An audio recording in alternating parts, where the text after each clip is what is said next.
بسم اللہ الرحمن الرحیم۔ حضرت سلیمان علیہ السلام کے حوالے سے چیپٹر 4 یعنی حصے چہارم میں آج ہم حضرت سلیمان علیہ السلام کی دعوت مخلوق کے بارے میں بات کریں گے۔ ایک دن آپ کو لوگوں کی دعوت کرنے کا خیال آیا۔ آپ نے اللہ تعالیٰ سے عرض کی کہ میں تمام مخلوق الہی کی دعوت کرنا چاہتا ہوں۔ آپ کی یہ عرضی سن کے اللہ تعالیٰ نے فرمایا، اے سلیمان، مخلوقات کو روزی دینے والی ذات تو میں ہوں، تم تو میری ساری مخلوقات کو ایک وقت کا کھانا بھی نہیں کھلا سکو گے۔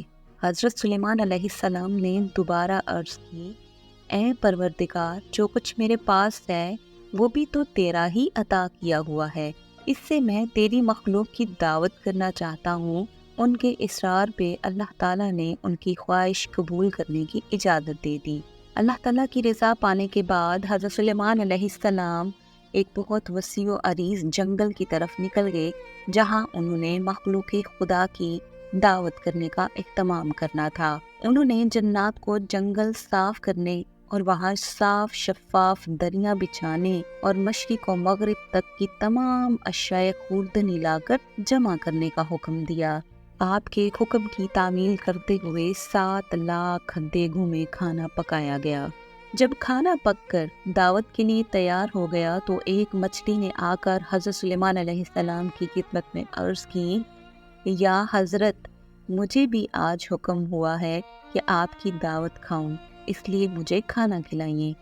حضرت سلیمان علیہ السلام نے کہا، یہ سب کھانا اسی دعوت کے لیے ہے، اگر تو صبر نہیں کر سکتی تو بسم اللہ پڑھ لے اور جو کچھ تیار ہے اس سے کھانا شروع کر دے۔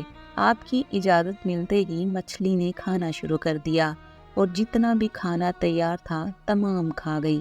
پھر بولی، یا حضرت، ابھی میرا پیٹ نہیں بھرا۔ حضرت سلیمان علیہ السلام نے حیران ہو کر کہا، اے مچھلی، تو تمام مخلوقات کا کھانا اکیلی کھا گئی اور ابھی تک تیرا پیٹ نہیں بھرا؟ یہ تو میرا صرف ایک ہی نوالا تھا حضرت۔ مچھلی نے جواباً کہا، میں تو روزانہ ایسے 3 نوالے کھاتی ہوں۔ پھر مچھلی نے شکوہ کیا، حضرت، اگر آپ کے پاس دعوت کا پورا سامان نہیں تھا تو آپ نے تمام مخلوقات خدا کی دعوت کرنے کا اعلان کیوں کیا؟ یہ سن کر حضرت سلیمان علیہ السلام فوراً اللہ کے حضور جھک گئے اور اللہ تعالیٰ سے معافی مانگتے ہوئے کہا کہ تمام مخلوقات کی دعوت کرنے کی ان کی آرزو محض ایک خواب تھی، کیونکہ تمام مخلوقات کو روزی دینا صرف تیرا ہی کام ہے۔